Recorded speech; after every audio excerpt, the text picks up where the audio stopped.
छत्तीसगढ़ में विगत कई दिनों से ज्वलनशील मुद्दे के नाम पर धर्मांतरण का मुद्दा उभर कर सामने आ रहा है। इससे पूरा बस्तर संभाग बीते दिनों आप लोगों ने जलते हुए देखा। चाहे आप कोंडागांव की बात करें या नारायणपुर की बात करें, नारायणपुर में बीते दिनों पुलिस अधीक्षक सदानंद सिन्हा जी का भी सर फोड़ दिया गया था और इससे अभी भी नारायणपुर अलर्ट मोड पर है। इसी बातों को लेकर, वास्तविकता को जानने को लेकर सीपीआईएम की पोलिट ब्यूरो एवं पूर्व राज्यसभा सांसद मैडम वृंदा कराट मैम यहाँ पर उपस्थित हुई हैं और उन्होंने फैक्ट एंड फाइंडिंग टीम एक गठित की और यहाँ पे स्वयं वे जांच करने के लिए आई है। आइए जानते हैं कि क्या कुछ उनको जांच करने में मिला, क्या कुछ धर्मांतरण की वास्तविक सच्चाई सामने उभर कर आई है। मैम, सबसे पहले तो छत्तीसगढ़ की पावन धरा में आपका बहुत बहुत स्वागत है मैम। मैम, ये बताएंगे कि आज आप यहाँ पर अपने छत्तीसगढ़ दौरे में कांकेर, कोंडागांव और नारायणपुर आज आप आई हुई हैं मैम, तो क्या कुछ उद्देश्य को लेकर आप यहाँ पर आई है मैम? नहीं, हमारी पार्टी छत्तीसगढ़ में उनसे डिस्कस करके, जो हमारे राज्य के हमारे साथी लोग हैं, तो हम लोगों ने तय किया कि ये जानना बहुत ज़रूरी है कि ये अचानक ये सब कैसे हुआ। हम लोगों ने दिल्ली में भी अखबारों में थोड़ा बहुत जो आया था, लेकिन बहुत हल्के तरीके से रिपोर्टिंग हुई। हमने सोचा कि वास्तविकता जानने के लिए ज़रूरी है। मैं खुद ही आदिवासियों के बीच काम करती हूँ और हमने देखा कि बहुत सारी जगह जहाँ संघर्ष तेज़ हो रहे हैं, वहाँ आदिवासियों के संघर्षों को कमज़ोर करने के लिए विभिन्न प्रकार के हथकंडे अपनाकर विभाजित करते हैं और उसका नतीजा ये होता है कि पूरे आदिवासी समाज ही कमज़ोर हो जाता है।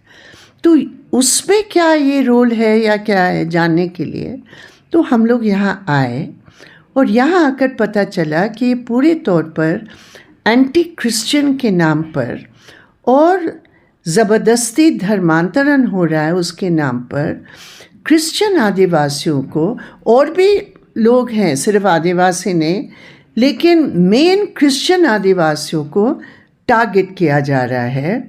और सबसे जो हमें लगा यहाँ कि जिस पैमाने पर प्रताड़ित किया गया, उनको वायलेंस के शिकार बनाए गए, उनके घरों को तोड़ा, लूटा, और फिर भी सरकार की तरफ से कोई भी यहाँ नहीं आए। मतलब हमें तो बड़ी हैरानी हुई कि ये सब क्या हो रहा है छत्तीसगढ़ में। और भी जब हम लोग तय में गए तो पता चला कि ये पूरे तौर पर बीजेपी के ये खेल है। सभी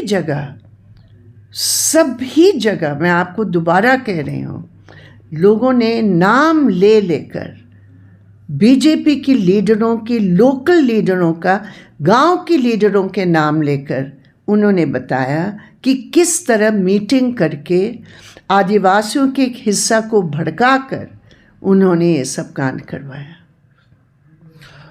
मैडम, अगर बात करें तो लगातार छत्तीसगढ़ में बीजेपी की बात करें या फिर अन्य समुदाय की बात करें तो धर्मांतरण की बात कही जाती है कि यहाँ पे बस्तर संभाग समेत पूरे छत्तीसगढ़ में धर्मांतरण बहुत तेज़ी से हो रहा है। ईसाई मिशनरी लोग धर्मांतरण ज़्यादा करवा रहे हैं, तो इसको आप किस दृष्टि से देख रहे हैं मैम, ये इसको एक्सप्लेन करेंगे?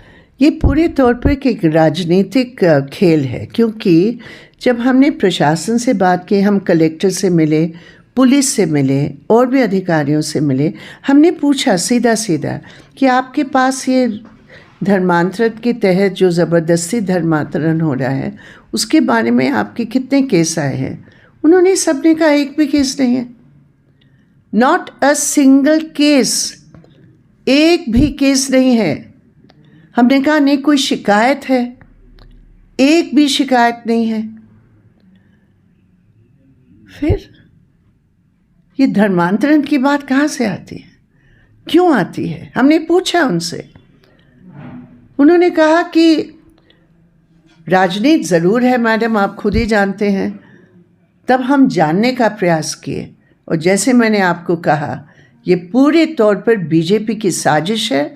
इस इलाके में अधिक सीट वो हारे हैं, अभी चुनाव आने वाला है, चुनाव से पहले बीजेपी के पास पूरे देश भर में और कुछ होता ही नहीं है, सिर्फ धर्म को हथियार के रूप में इस्तेमाल करके करते हैं। यहाँ जो मुझे सबसे दुख लगा कि ये इतने क्रूर हैं कि आदिवासियों के नाम पर उन्होंने ये सारा हमला किया, जैसे कि आदिवासी नहीं चाह रहे। अरे सदियों से ये सब एक रहे हैं, एक ही परिवार का, कोई आदिवासी है, कोई क्रिश्चियन है, कोई हिंदू है, आज तक नहीं हुआ कुछ। और अचानक बीजेपी आरएसएस अपने राजनीतिक स्वार्थ को पूरा करने के लिए ये सब कुछ कर रहे हैं। मैडम अगर बात करें तो ठीक इस वर्ष शुरू होने के ही दरमियान यहाँ के नारायणपुर पुलिस अधीक्षक सदानंद जी का सर फोड़ दिया गया था और चर्च में भी अटैक किया गया। तो इसमें आपकी फैक्ट एंड फाइंडिंग टीम ने क्या सर्च किया मैम? नहीं, हम लोग गए थे, चर्च में गए थे, वहाँ सब लोगों से मिले जो वहाँ मौजूद थे और कलेक्टर से भी बातचीत हुई। मुझे लगता है उस दिन जो उन्होंने इजाज़त दी थी एक सभा करने की, जो आदिवासियों के नाम पर सभा थी, लेकिन जो नाम थे उसके, मंच का नाम आदिवासी था, लेकिन जो सारे व्यक्ति हैं वो सब बीजेपी के लीडर्स थे। ऐसे सेंसिटिव समय पर उनको इजाज़त देना कहाँ तक सही था नहीं था मैं नहीं कह सकती हूँ। ये तो सरकारी लोगों को ही देखना चाहिए कि क्या ऐसे संवेदनशील स्थिति में जहाँ चारों ओर इस प्रकार की घटनाएं घट रहे हैं, ऐसे इजाज़त देना क्या सही था, उनको ये देखना चाहिए। दूसरी बात यह है, कलेक्टर साहब ने जो हमें कहा कि ऑर्गेनाइजर्स ने हमें आश्वासन दिया हम कुछ नहीं करेंगे, हम शांतिपूर्ण तरीके से करेंगे सभा। उन्होंने विश्वास किया और सभा हुई और फिर उसका परिणाम आपने देखा कि तुरंत पूरा मॉब चर्च के ऊपर अटैक किया और उस चर्च के साथ एक स्कूल है जिसमें लगभग 1000 बच्चे पढ़ते हैं। वो बच्चों का क्या हाल होता आप सोच सकते हैं।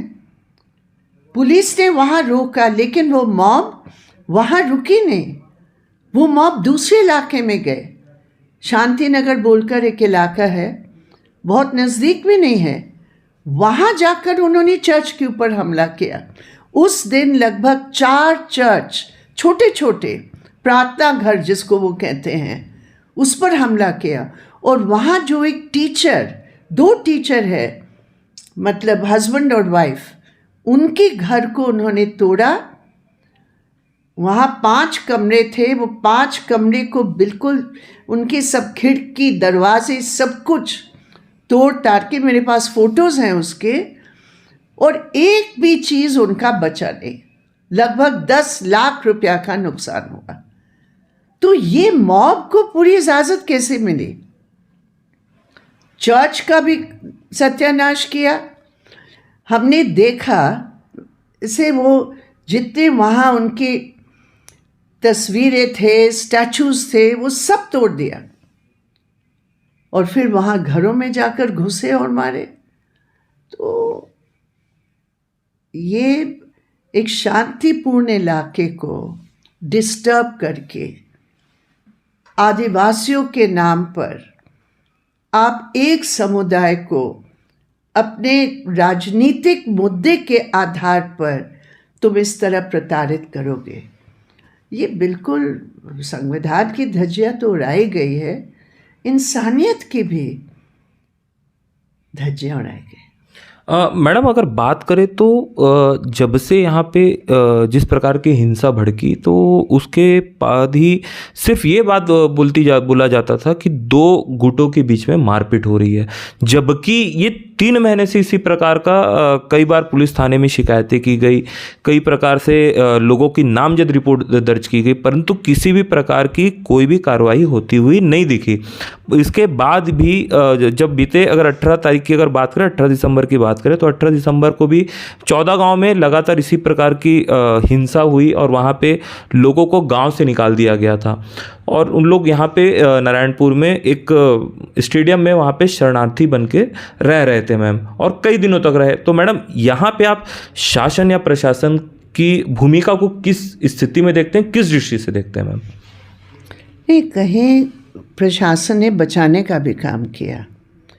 जो हमारे पास रिपोर्ट्स हैं कि कई जगह पुलिस ने उनको बचाने का भी काम किया।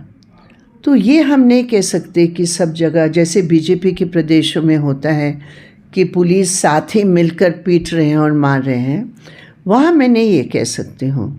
लेकिन मैं दूसरे तरीके से अगर हम देखें कि जिन लोगों ने हमला किया वो महिलाओं को भी टारगेट किया, और हम ऐसे महिलाएं से मिले जिनको इतना ह्यूमिलिएट किया गया, मतलब उनकी और महिलाओं के द्वारा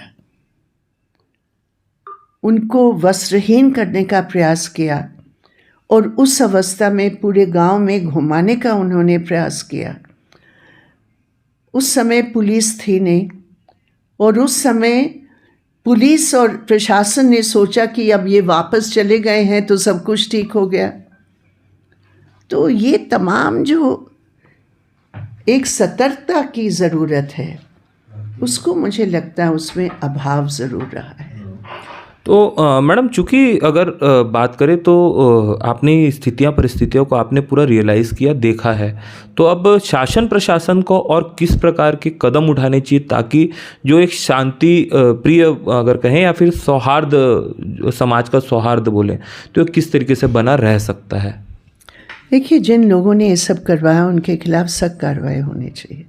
अभी भी बीजेपी लीडर्स हैं जिनके नाम लेकर, जैसे एक्स एमएलए हैं जो यहाँ आपके कांकेर और उस कांडा गांव इलाके के, जो वो पूरे वहाँ लीडर बने हैं। यहाँ भी जो बीजेपी के पूर्व सांसद या मंत्री या एमएलए रहे हैं, तो उनके नाम इसमें हैं। तो कम से कम पुलिस और प्रशासन को इसके बारे में बहुत सख्त जांच करने की ज़रूरत है। अरे हम बड़े लीडर हैं इसलिए हम जो मर्ज़ी कर सकते हैं, ये मैसेज नहीं जाना चाहिए। और सख्त कार्रवाई अगर होगी उसका बिल्कुल उसका इम्पैक्ट होगा।